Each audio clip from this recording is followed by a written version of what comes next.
Good morning and welcome back, hunters, to Supernaturalist, the podcast where we don't just hunt monsters, we ask why they exist. Today we're digging literally and emotionally into Season 2, Episode 4 of Supernatural, chillingly titled, Children Shouldn't Play with Dead Things. This episode isn't about a creature stalking the woods or a demon orchestrating chaos. It's about something far more dangerous: grief, denial, and the belief that love gives us the right to defy death. And as Dean says, things that are dead should stay dead. So today we're unpacking the supernatural creature at the heart of this episode, the real-world lore behind resurrection and reincarnation, why resurrecting the dead never ends well, and how grief creates monsters, and what the episode reveals about Dean, Sam, and the consequences of refusing to let go. At the end, we'll lighten the mood with some fun facts and behind-the-scenes trivia. So let's put away our shovels very carefully, because this is one grave you do not want to dig up. In Children Shouldn't Play with Dead Things, Angela Mason's death isn't the result of illness. It's a random tragedy. It's heartbreak, betrayal, and emotional chaos. Angela discovers that her boyfriend Matt has been cheating on her with her roommate. Shattered and humiliated, she leaves her home and goes to the one place where she feels the safest, the house of her best friend Neil. Neil has always been in love with Angela, even though she never fully realized it, and he never really said anything. He's there to offer comfort, safety, and a quiet place to breathe while she tries to process what she's just found. But the fragile scene of safety doesn't last very long. Matt shows up at Neil's house, uninvited and aggressive. The confrontation is tense and emotional, and Angela, who is overwhelmed and upset, decides to leave rather than escalate the situation further. As she's driving down the road, she is on the phone with Matt, who is trying to calm her down and get her to come back so they can talk. She's angry, heartbroken, and distracted, obviously, and her emotions are spiraling. Her attention is divided, partially on the road, partially on the conversation with Matt, and her driving becomes very erratic. And then it happens. Angela loses control of the car and crashes into a cement divider at the side of the road, and it kills her instantly. Her death isn't supernatural. It isn't fate. It's the tragic consequence of betrayal, emotional distress, and a moment where everything falls apart at once. And that's what makes what comes next so devastating. Because Neil doesn't just lose the woman he loves, and a father, Angela's father, doesn't just lose a daughter he loves, lose her in a way that feels preventable. And that guilt, combined with grief, becomes a spark that leads Neil to dig up her grave and attempt the impossible. Now, the interesting fact here is that Angela's father is a kind of folklore professor, and Neil is his TA.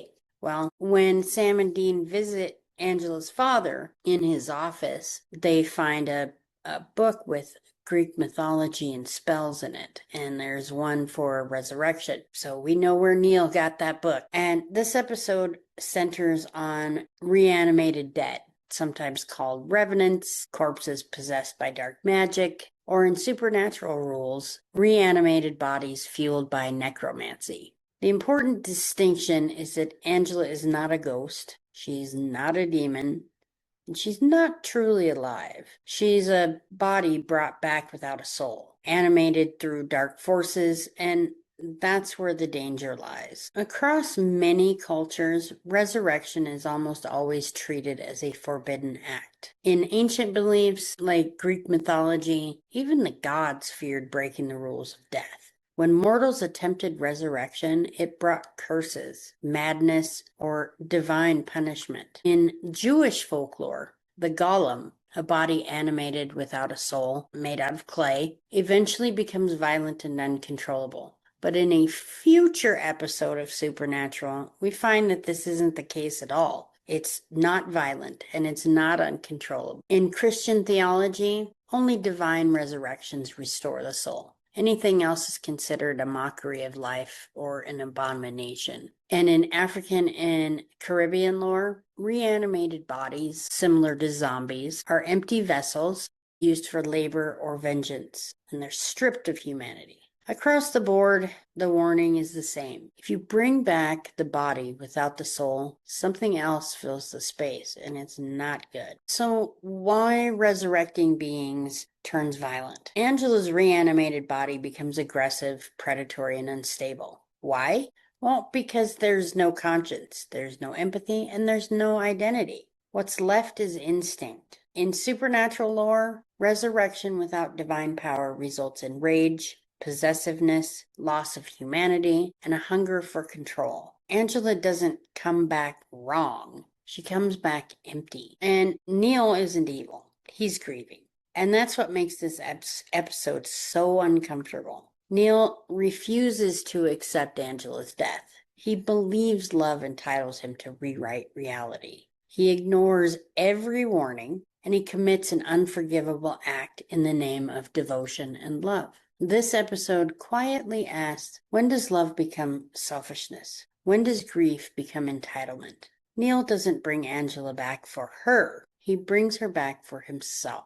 And that distinction matters. So, how are the reanimated dead? How are they stopped? In Supernatural, reanimated corpses can only be stopped by a stake in the heart or burning the remains and severing the magic that animated them. There is no cure. And there is no redemption. Once the dead are raised unnaturally, the only mercy left is release. And Sam and Dean lead Angela to the cemetery and back into her coffin, then stake her, not out of cruelty, but necessity, to keep her dead. And in Dean's character moment of foreshadowing, this episode quietly foreshadows something enormous. Dean is deeply disturbed by resurrection, and he's said numerous times in past episodes and future episodes that the dead should stay dead. Why? Well, he's already lost his mother, his father, and soon a lot more people that he cares about. Dean understands something Neil doesn't. Love doesn't mean possession, and death isn't something you get to do without consequences. This episode plants the emotional groundwork for Dean's future decisions, especially when he faces death. And that comes later. So let's now get to the fun facts and behind the scenes trivia. Fun fact number 1.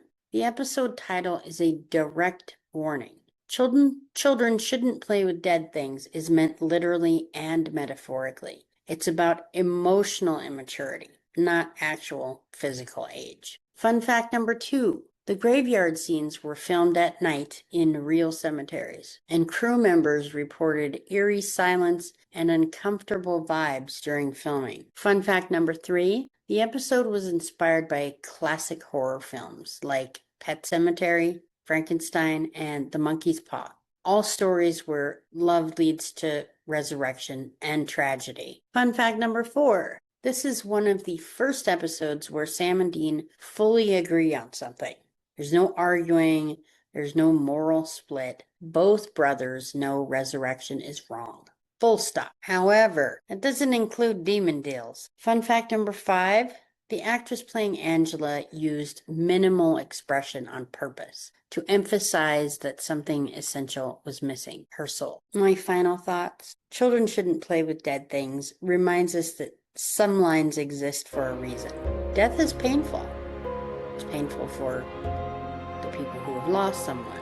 Grief is unbearable. I know this from personal experience. But refusing to let go can create horrors far worse than the loss. This episode isn't about monsters crawling out of graves. It's about the danger of believing love excuses everything, including the natural order of things. So until next time, hunters, honor the dead, respect the rules, and remember, some doors stay closed for a reason. Thank you for joining me on another journey through Supernatural. Please remember to like and share, and if you haven't already, please subscribe and get notified when new episodes go live every Saturday. Thanks, and have a great weekend, and Happy Christmas.